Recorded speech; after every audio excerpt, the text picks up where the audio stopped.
Robert and Diana Baumer Show on AM 1170. The Answer is sponsored by the law offices of Robert J. Baumer.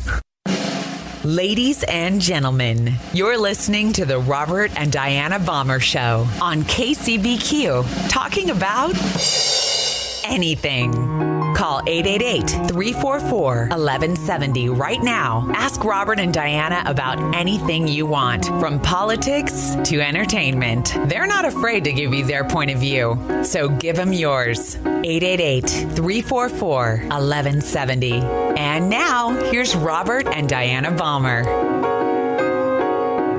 Welcome, I'm Bob Baumer. And I am Diana Baumer, and I'm going to kind of be taking the reins a little bit today. Well, wait a minute. No. Wait a minute. We agree. Today is Father's Day, and I have a tribute to Father's Day. I'm not going to say that my husband's not allowed to say anything, but... Of course not. But he's going to be limited. The only thing I wanted to say to all you wonderful fathers out there is Happy Father's Day. Now, yes. Now, I want to say Happy Father's Day to my husband. Happy Father's Day. I thank that. Thank you. Yes, and now my father is no longer alive, but still, Happy Father's Day to him, too. And I wonder how many people out there have thought that this is not only Father's Day to your human father, but it's Father's Day to the Heavenly Father. So I hadn't. That was a good idea. Let's love on him a little bit today and tell him thank you and just tell him how much you care and you love Jesus and everything he's done for you. Well, and celebrate him too. As a quickie, you realize that the presidents of the United States are the fathers of the nation, and there's George Washington, Thomas Jefferson, James Madison, James Monroe. Then there's let's see, Abraham Lincoln, Andrew Jackson, Ulysses S. Grant, and then we have Theodore Roosevelt and President Truman. And I'm going to stop there. We also had Eisenhower. And I'm going to stop it there because those are the presidents that we probably forget because so many years has gone by. But we know who all the current presidents are, and I'm going to say Happy Father's Day to Donald Trump, President Donald Trump. And just to start out, both of my daughters called me this morning. One called it, my wife's making faces. It's my turn to talk. My youngest daughter called me from New York and wished me a Happy Father's Day and told me to go see Wonder Woman. She said I'd love it. And then my oldest daughter called me and wished me a Happy Father's Day and said she'd be home at around 2 and we'll do something. Okay. Now, this is going to be... Oh, and my wife gave me a Tommy Bahamas shirt to wear. And a Superman Happy Father's Day card. That's correct. Thank you, honey. Yes. Okay. Now, let's just talk a little bit about fathers today. And there's going to be some good and some funny and some inspirational stuff I'm going to be talking about. Okay, now what's a prerequisite to being a good father? You have to be a man, because, naturally you're a man if you're a father, functioning as a man, taking responsibility as a man, thinking like a man, acting like a man, working like a man, and all of these are prerequisites to being a good father. And I know there's some not so good fathers out there that people probably know of, and we'll get into that in a little bit, but thank God that we do have a lot of good fathers out there. 99% of the fathers are good fathers. Now, I want to read a couple of poems to you that I found that I thought were kind of good. My husband loves to make poems. Now, I didn't make these poems up, by the way. Okay, here's one. A father is. There in every memory, see his love and care, strength and hands to count on, freely he does share, provider, toil, so faithfully to make our dreams come true, give strong and tender discipline, though it is hard to do. A father is God's chosen one to lead the family and point it to his will for life of love and harmony. Oh. and I thought that was kind of a good poem. And here's another poem I found. It's called Dad. He never looks for praises. He's never one to boast. He just goes on quietly working for those he loves the most. His dreams are seldom spoken. His wants are very few. And most of the time he worries will go unspoken too. He's there, a firm foundation through all our storms of life, a sturdy hand to hold to in times of stress and strife. A true friend we can turn to when times are good or bad. One of the greatest blessings, the man that we call Dad. I thought that was beautiful, too. That was. Now, like my dad, for instance, my dad was a very proud man. And it's kind of funny, actually, how he was. He wouldn't really tell us, my sister and I, that he loved us, although we knew by his actions and just by the man that we know as our father.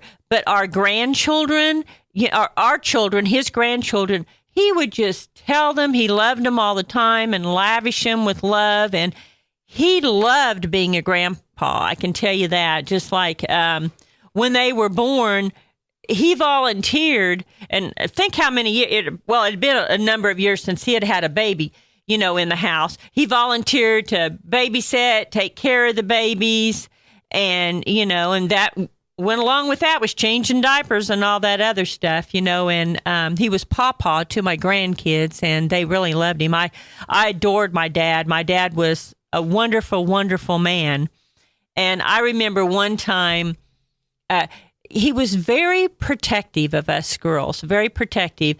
And he would always tell us, now you need to call me. We lived in a town, I don't remember how many miles away it was, but when I would go and visit him and my parents, my mother and my dad. And then when I would go back home, he would say, now, as soon as you get home, you call me to let me know that you got home okay. And he knew approximately how long it took to get home. And so I remember one time, and it was cold out. It was kind of nasty weather out, and I forgot to call my dad. Now, why he didn't call me on the phone, I don't know, or maybe he did and I wasn't home yet because maybe I'd stopped for gas or something, but I hear a knock at my door, and it was my dad. He drove all the way from his house to my house just to make sure that I had made it home okay because I failed to call him. And then that's all he did. He just knocked on the door. So I just wanted to make sure you were here okay.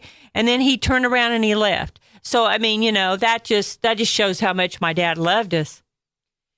And I don't want to get choked up here, so got to take a break here. Okay. Now, before I go into some kind of funny things, I want to say that there are some fathers out here that the children may think, well, they don't deserve my love. They don't deserve, they haven't been a good father to me and things. And I just kind of want to go into that just a little bit. Like, here's stuff that I found online, some things, and it was saying to forgive your father. And many times at funerals of older men, you learn from one of the adult children that they're carrying grievances against the deceased for something he did ages ago or should have done maybe, and he failed. And in such times, you need to think about forgiveness to your father. He's human. He makes mistakes, but who among us has not sinned? And we want our children to forgive us. My husband's raising his hand. I haven't sinned. Yeah, well, I don't think he's perfect. So, hey, honey, you have sinned. Sorry. God gave fathers wives so they'd be humble.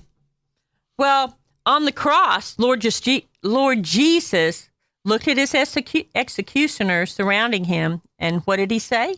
He said, Father, forgive them, for they know not what they do. Correct. We're going to take a break at this time. We'll be right back. And remember, fathers, I have a chance to defend us. This is AM 1170, The Answer, and we'll be right back. You're listening to the Robert and Diana Baumer Show. Call in with your opinion at 1-888-344-1170. The Robert and Diana Baumer Show on 1170 AM, The Answer.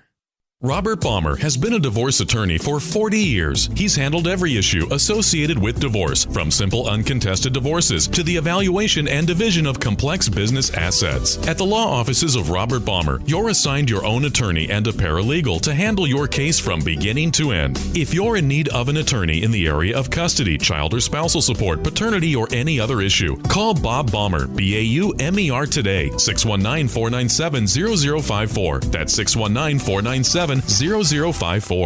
You're listening to the Robert and Diana Baumer Show. Call in with your opinion at 1-888-344-1170. The Robert and Diana Baumer Show on 1170 AM, The Answer.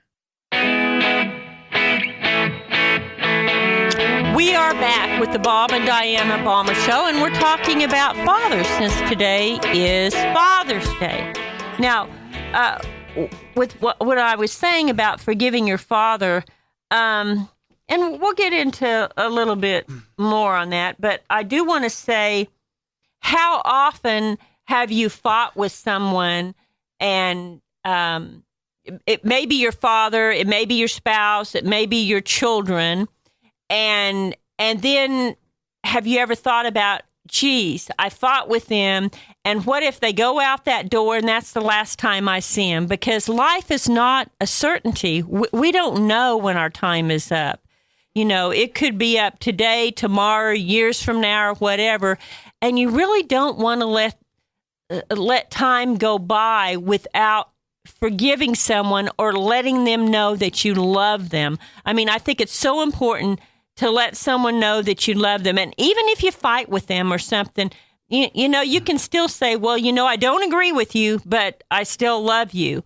And just know that loving and forgiving is something that's really, really important. Because let's just say they pass away and you haven't had the opportunity to settle whatever the dispute was that you had. That's going to be settling on your mind and on your heart for probably your whole life. That, oh, why hadn't I said this, or why hadn't I did that? I remember, for instance, my mother, she had an unspoken issue with her father, and I just wish she would have just brought it out to him. He was a wonderful man. My grandpa was a wonderful, wonderful man, and he loved my mother. But here's what had happened was, which was ridiculous, but okay, when my mother was born, my grandpa wanted a son.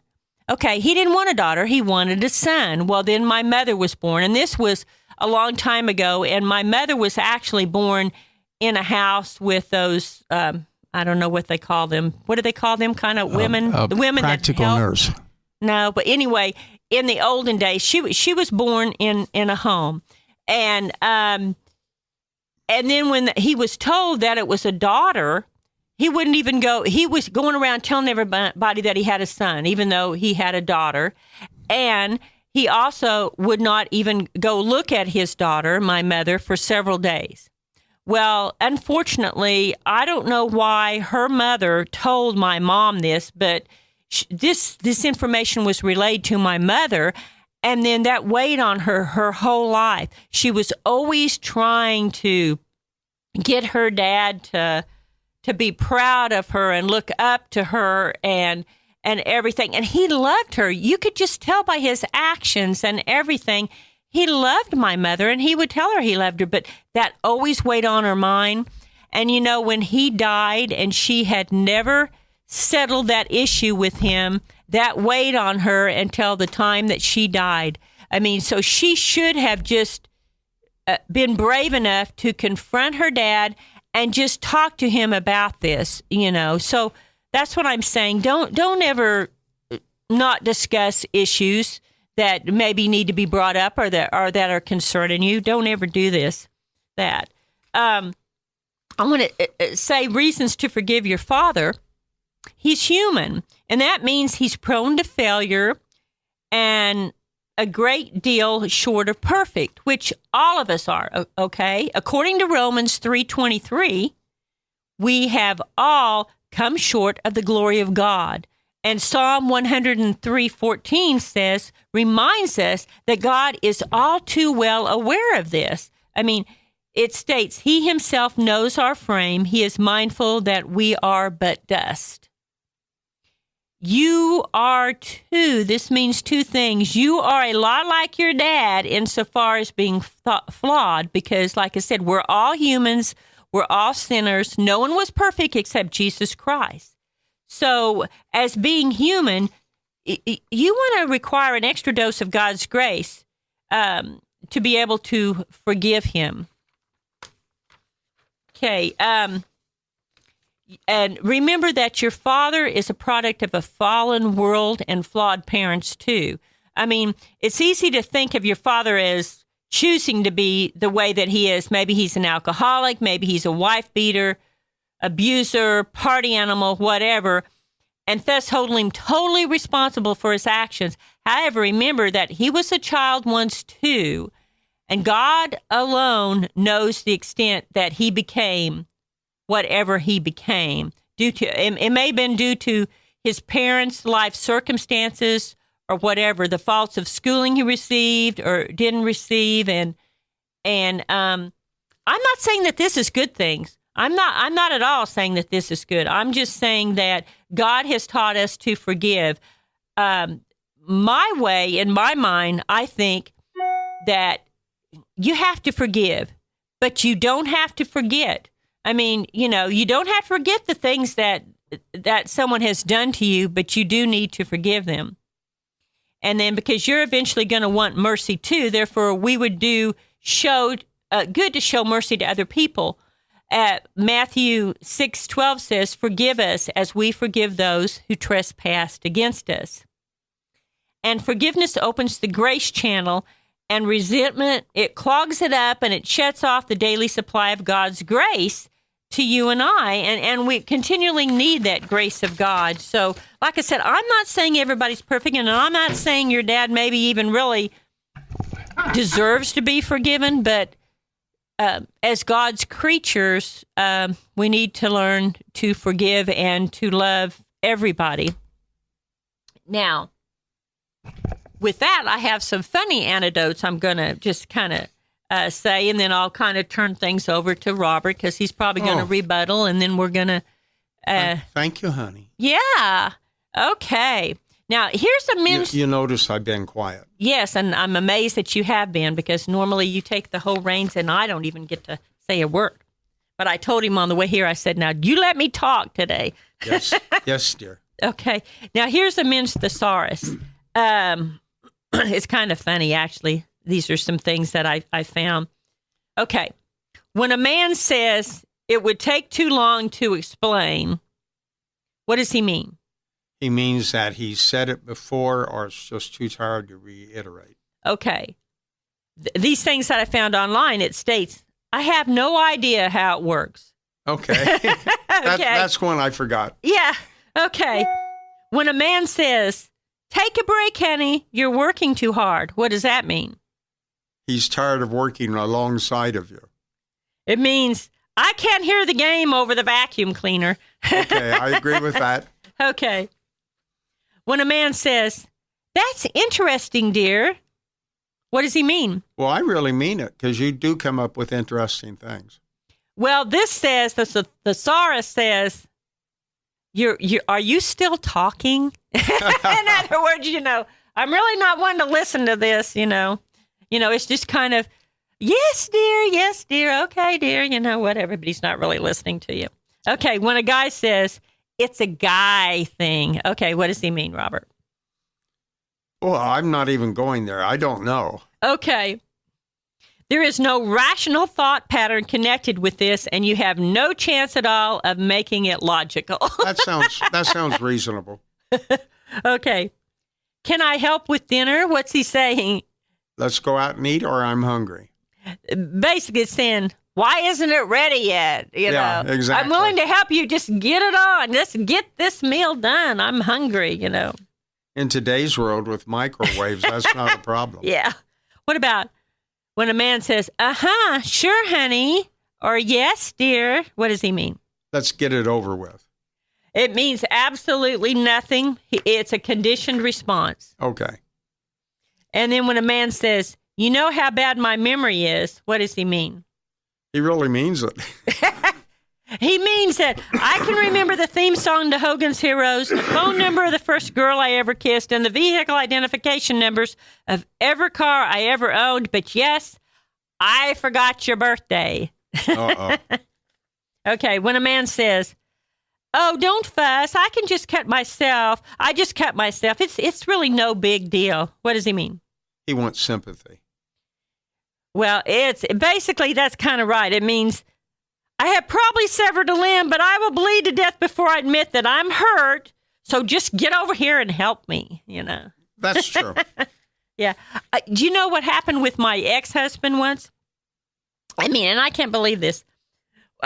We had been camping, okay, and when we go camping in our RV, we would always take a gun because, well, you know, things are, well, you just know how the world is. So he would take one for protection. And so when we came back into the house, he had the gun laying on some towels or something, and he was carrying it in the house, and I heard this noise go off. I was in the back room putting stuff up, and he had dropped the towels with the gun on it, and the gun had actually gone off. And he was calmly saying, honey, can you come here a minute, honey? And I go in there, and he had shot himself. Wow. I mean, the bullet had gone into his leg, so I was panicked and had to take him to the hospital. But it was just kind of like what it was saying here, you know, it's no big deal. I just shot myself, you know, just give me some help here, you know. Oh, gosh. Remind me never to buy a gun. Yes, yes. Okay. When he says I can't find it, what does it mean? I don't want to look. It means it didn't fall into my outstretched hand, so I'm completely clueless as to where it is. And that's true. My husband loses his keys all the time and his wallet and everything. And basically, when they say they can't find it, and they may not say anything to you, but they're saying, would you get your butt over here and help me find this because I can't find it? Well, I think that says it succinctly. Yes. When a man says, I heard you, what's he mean? That means don't repeat it or don't say it again. It means I haven't the foggiest clue what you just said, and I am hoping desperately that I can fake it well enough so that you'll not spend the next 3 days yelling at me. That one you don't quite agree with, huh? Okay. When a man says, you know I could never love anyone else, what's he mean? It sounds like desperation. It means you've confronted him with something. He said, honey, you're the only one I love. It means, and that too, these are just thesauruses that they're kind of supposed to be funny, you know. It means, I'm used to the way you yell at me, and I realize it could be worse. I don't know about that one, you know.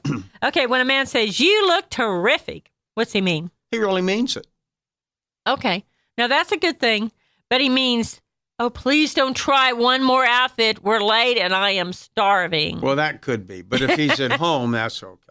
Okay, when a man says, I'm not lost, I know exactly where we are, what's he mean? He could know where he is, but he would help. He would appreciate a little help. He means no one will ever see us alive again. which men, oh my gosh.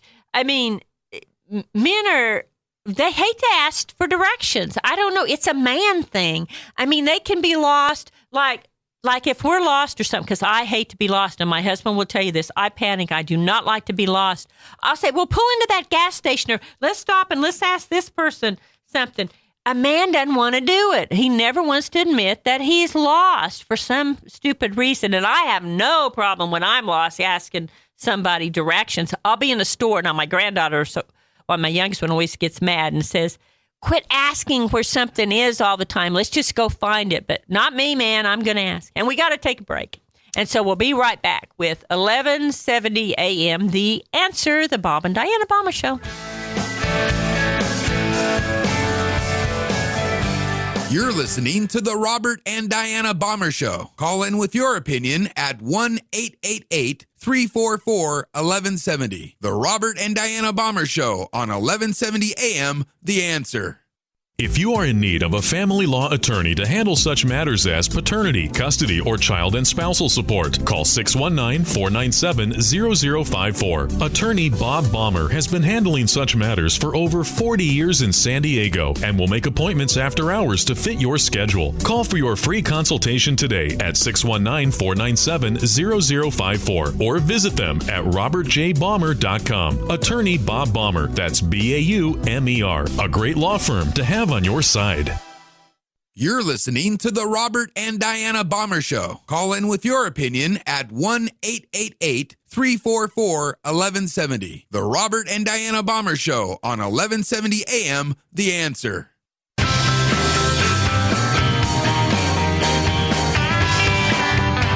Welcome back. This is the Bob and Diana Baumer Show at 1170 a.m. The Answer.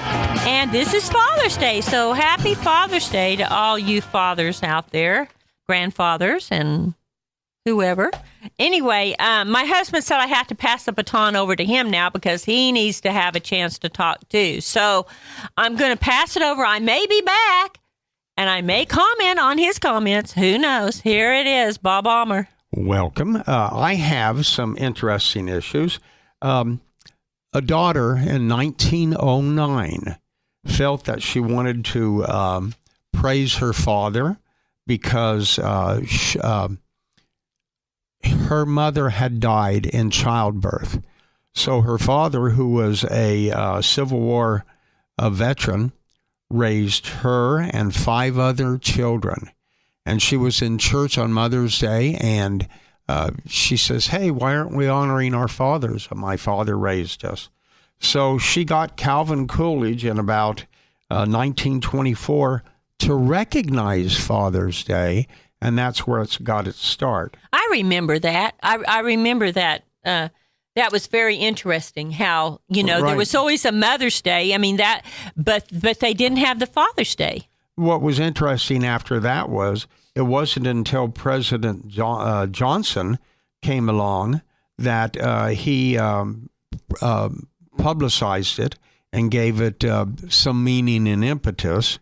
And then Nixon signed the public law that made it a president holiday. And that hasn't been all that long ago when you think about it. So that's why... we celebrate Father's Day? Yeah. However... have you noticed, the young kids haven't noticed it, but I think if you're in your 40s or greater, it seems like to me there used to be a lot of celebration on Mother's Day and on Father's Day. Of course, Mother's Day got the basic praise, but there used to always be a write-up in the Sunday paper, which doesn't exist anymore, and there used to be a write-up on Father's Day, but it's just kind of gone the way of the dodo bird. Now, he doesn't mean that the paper doesn't exist anymore. It's just that, everybody's going online anymore. Exactly. That's where we do all of our stuff. But it was interesting that it's just literally died out. Now, about being a father. Okay, from a man's point of view. Now, you're going back into I was born in 40. What was required of a man in 1940 was you worked, you didn't beat your wife, you weren't a drunk or an alcoholic, you spent time with your children, and you gave them love and affection, and basically the necessities of life. And that's what it was like. A lot of what's gone in the world has changed because of cars, travel, airplanes, where the jobs are now centered.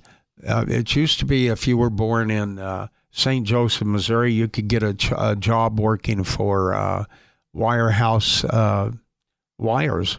But nowadays, they went out of business. They transferred someplace else. And so people, the young children of parents moved elsewhere. And so we now have parents living in one city and children living in another. Perfect example. My youngest daughter is an architect in New York, and my oldest daughter was living up in Palm Springs. She's now down in San Diego again, has been for well over a year. But that's just how society is. You go where the jobs are. You took pride in being a father, and you expected your children to respect you if you were a good father. Now, this raises a very good issue for me because it is true you owe your parents respect, your fathers and your mothers, but you only owe them respect if they earn it. The very fact that they're your biological father or your biological mother doesn't mean anything. If your father comes home and beats you, passes out, always tears you down, never says anything good, never helps your mother, never takes part in raising you, you don't owe him anything. Now, if he does put food over your head, a house over your head, and food on the table, you do owe him some respect. But you should be careful what you do there. I am of the opinion, Joe, now that seems a little severe what I've been saying, but after 45 years as a divorce lawyer, I've seen a lot of bad things go on. And I'll give you an example. Mother gets addicted. Father doesn't know anything about this, but she starts acting erratic and all that sort of thing. And mother leaves, goes out, plays around. Sometimes she's gone a week, sometimes 2 days. Abandoning the children sometimes. And so this leaves the father to raise the children, which he does willingly. But then the mother finally meets a boyfriend way the hell out of the area, and she gets pregnant. And she comes home and mentions to the father, well, I'm pregnant. Well, he knows he's not the father because he had a vasectomy. Mother then, he allows her to take the children for a week at a time or something like that. But while she has the children, she goes on Aid for Dependent Children, which gives her about $1,800 a month, and she puts that up her nose. Father has to go get the children, put the oldest one back in school, and take care of the other two. And one day the sheriff shows up at his door with a restraining order. She's 100 miles away, 200 miles away, and saying, well, you have a restraining order against you. But the judge, thank God he was smart enough to realize something was wrong, wouldn't allow them to pick up the children and take the children away. Now, there's a typical case of a rotten parent who only wants the children. Incidentally, she's living with her boyfriend, a convicted felon. When she does have the children, they sleep on the floor. There's only one bedroom. Now, that's a typical, we deal with that sort of stuff every day. But that's a typical situation where the children don't really owe their parents respect, but they're too young to acknowledge that. They're too young to know they don't.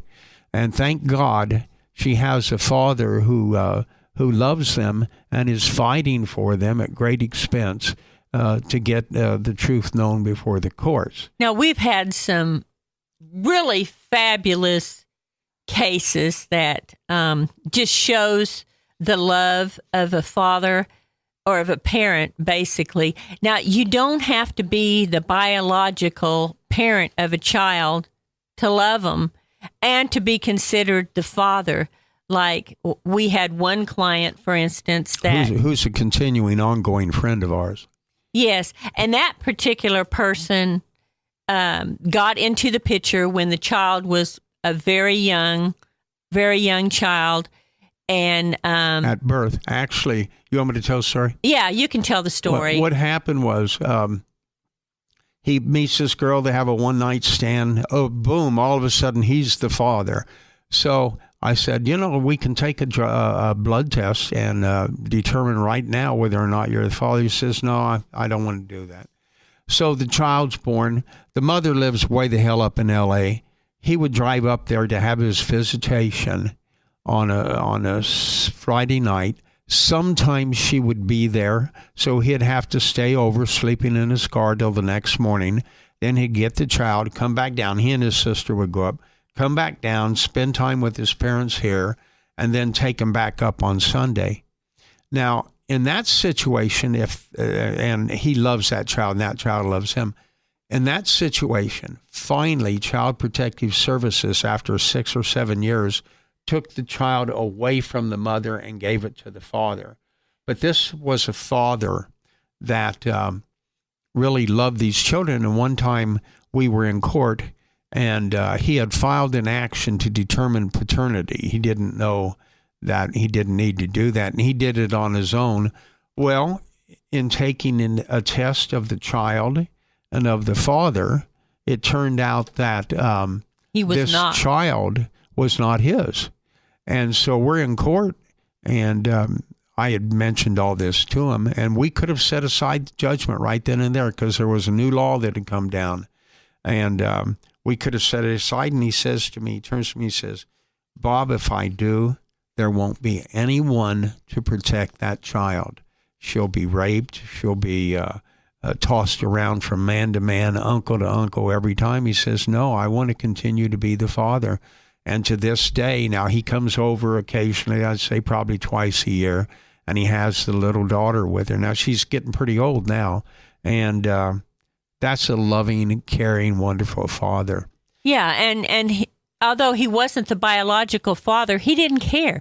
I mean, sometimes in just like in Oklahoma, when I lived there, the babysitter that I had for my daughter when she was little, the babysitter's husband was not the biological father of her children, but he loved those kids just like they were his own. And he didn't adopt them or anything, but I mean, they thought of him as their father, I mean, actually, they thought of him as their father, and they thought of their natural father, the biological father, as their father, because he was in the picture too. So let me tell you, you can have, just like Robert's children, his 2 daughters, I mean, they are awesome to me, and I love them. I love them like they're my own daughters, and I didn't even come into the picture until 12 years ago, and, I mean, they're fully grown, but, I mean, they give me Mother's Day gifts. They It's give me my love, turn. and I love. It's called Father's Day. Yes, okay. Thank you. Talk.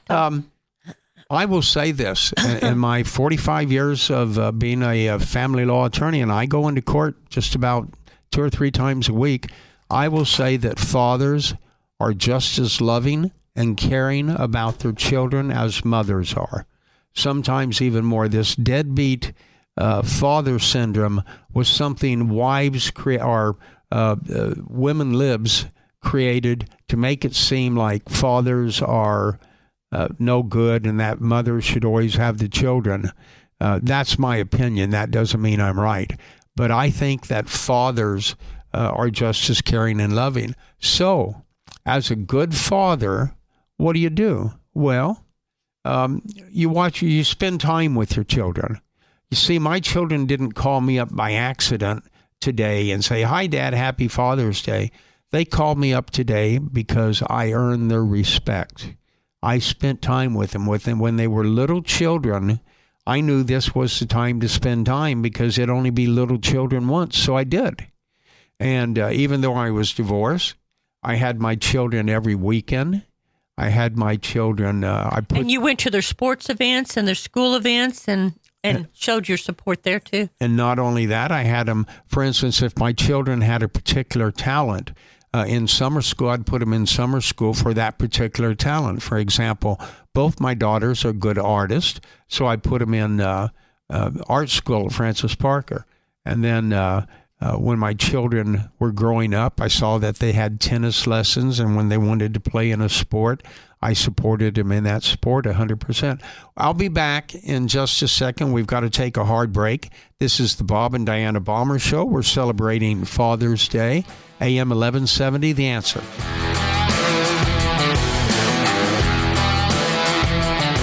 You're listening to the Robert and Diana Baumer Show. Call in with your opinion at 1-888-344-1170. The Robert and Diana Baumer Show on 1170 AM, The Answer. Going through a divorce? Call for a free consultation. Divorce attorney Robert Baumer, 619-497-0054. You're listening to the Robert and Diana Baumer Show. Call in with your opinion at 1-888-344-1170. The Robert and Diana Baumer Show on 1170 AM, The Answer. Welcome back. Let me go on and talk about being a good father. The roles have changed in our society. I have some clients who are the stay-at-home dads. The mothers go out and work because they're better at it. Very truthfully, you know, the old concept used to be, well, the man provides the bacon for the family. But the fact of the matter is, many of the women out there are better than the men. I have women come in who are making $150,000 to $200,000. I have one woman who's earning $800,000 a year. I mean, the women, so many of them are so better, and so the fathers stay home and raise the children. But the fact of the matter is, the children are pretty smart from the very beginning. As a friend of mine, Patty Giesing, says, all you have to do is be there to give them the advice when they need it and to give the counseling to them when they need it. And so that's what you really need to do. You have to remember, too, children are judging you. That sounds, I was amazed. Let me tell you a story. I had raised my children. They were in college. It was my oldest daughter's first year in college. And I gave her $1,000 for extra money. And I thought, this would give her a couple of months of spending money, and she'd be able to buy blankets and things. Well, she calls me up after 2 weeks and says, Dad, I'm broke, and send me some money. And I said, what? And I said, yeah. So I sent her $35 or something like that. But anyway, when she came down, I says, I want an accounting of what you did. And so she gave me a full accounting of what she bought. And it was very reasonable. She wasn't extravagant on anything. And I said, well, you're right. I said, you did everything right. I can't complain. She says, oh, thank you. I knew you'd be fair. Now, that sounds strange, doesn't it? Who is she to tell me I'd be fair? But here's my daughter judging me, saying, Dad, I'm giving you the facts. Treat me fairly. And I did, thank God. I'd hate to have failed that. And so, parents, when you're doing things with your children, remember, they're remembering what you're doing because you're the one who's teaching them. And also remember, your parenting skills are not just going to be your parenting skills. Children follow by example. So it very well mean that the way that you are raising your children may be the way that they're going to raise their children. So that's true. Keep that in mind too. For example, children who grow up in a home where there's spousal abuse, parents fighting back and forth, would do the same thing because they learn that that seems to be the norm. And so they do it, and that's the first impression they have. And also, don't label your children with names. Don't give them nicknames. Well, no, I don't mean the nicknames. I am against. I know you are, but what I'm trying to say is, don't say, oh, you're lazy, or you're not athletic, or you're not smart, or whatever, because in their mind, they're hearing this. And even though none of those ring true, actually, they may project what you're saying to them. Does that make sense? It certainly does. I think in raising a child, just be kind of free, trust them, give your children the principles that you've led your life by. And that means if you're don't overdrink, don't abuse drugs or alcohol. if you say you're going to do something, do it, because the children will note. I remember one time we had this little dog, and cutest little thing. It was a terrier, and I had kind of swept it with the side of my foot out of the way, but it was a little harder than I should have. It wasn't a kick or anything, but it was too hard. And I got mad at the dog and says, "Get out of here." The next day I saw my daughter, one of my daughters, spanking the dog. And I realized that the way I'd behaved towards that animal the day before allowed her to think That was okay. that it was okay. So I said to her, "Honey, don't punish the dog like that." I said, when Daddy did that the other day, he was wrong, and he's real sorry he did it. So let's not do it again in the future. And so I tried correcting a bad lesson that I had given her. And of course, she loves animals to this day, has her own dogs and that sort of thing. So children will watch what you do. The other thing is that when it came to, you've got to give your children direction. Who was it who just got divorced from that beautiful actress? I don't know. There's a lot of beautiful actresses She claimed out there. he was. Oh, Brad Pitt. Yeah, Brad Pitt. And Angelina Jolie. Yeah, Angelina Jolie. He got kind of out of line, but he had been using drugs and alcohol. And so the kids, I think, kind of thought that was okay, or they didn't have to obey their dad. But remember, it ended up in that big problem. What I did admire about Brad Pitt, although, he should have been careful anyway, was that he went on the air and says, I was wrong. He says, I got caught up in using these alcohol and drugs and stuff. And he says, I'm wrong, and I'm working on that now. And I hope he conquers that habit. Yeah. But these are things you pass on to your children without knowing it. These bad habits stick with you forever. Yeah. They see and observe and hear what you do. And you may think that they're too little to understand, but trust me, kids are super, super smart.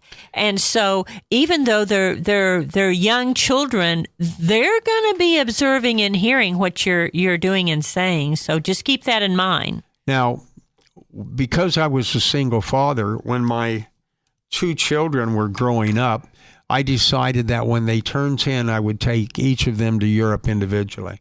So my one turned 10, and so I take her to Brazil. And we went everywhere in Brazil in the world. And there were 5 major cities, and we hit every one of them in something like 9 days. But one of the interesting things I remember is my daughter and I are in a boat in the jungle for hours, and we're going somewhere, with all these tourists. Now, these are little dugouts, maybe 12 people to a boat. And we finally come, for hours, we're on the water going to this one place. We come around a curve, and there's this little shack that says Coca-Cola. And there's a little native boy, and my daughter was saying hi to him, and he was looking at her. Here he's almost naked. He has on a loincloth. My 10-year-old daughter is there with him, and he has a python in his hands, and there's an alligator roped at his feet, a little alligator. And I remember those pictures. These are memories we had. And so these are the things. You have to spend the time with your children so you have the memories. And I did the same thing with my oldest child, only she and I went to... No, that was your youngest. That was the oldest. And the youngest one, we went to Ireland, Scotland, all those areas, and Spain.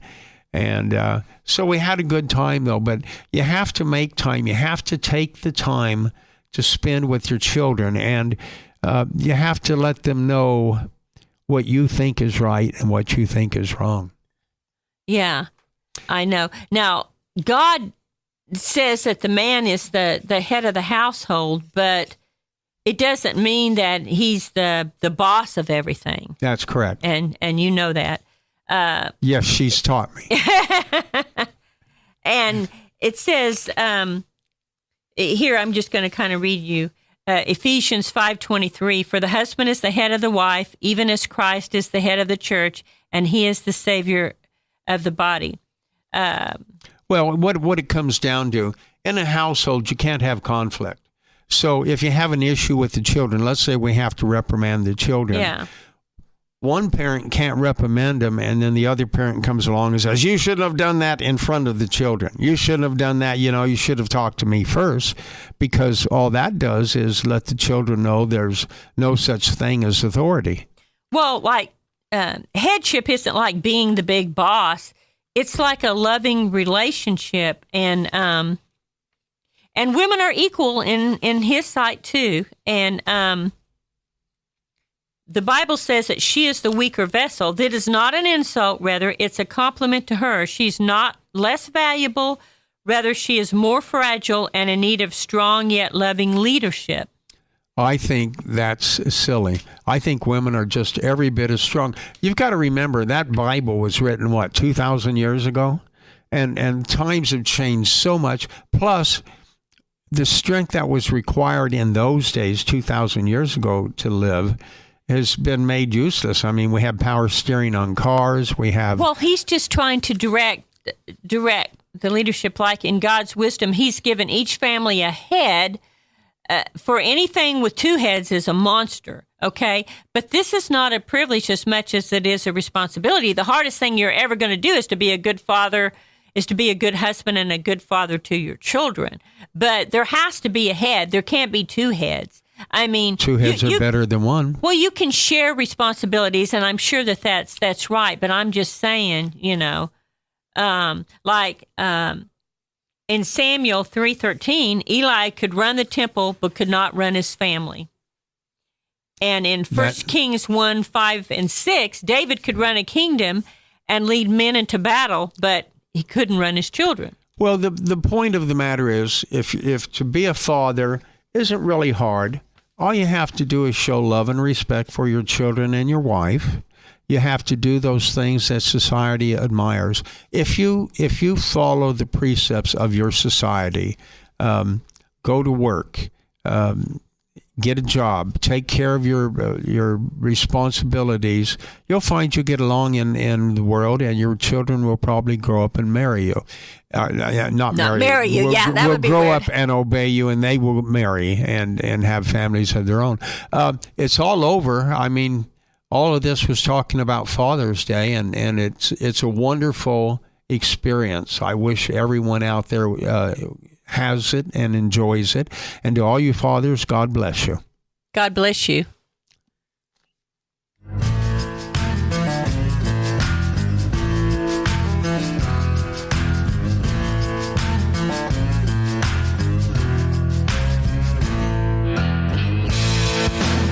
The Robert and Diana Baumer Show on AM 1170. The Answer is sponsored by the law offices of Robert J. Baumer.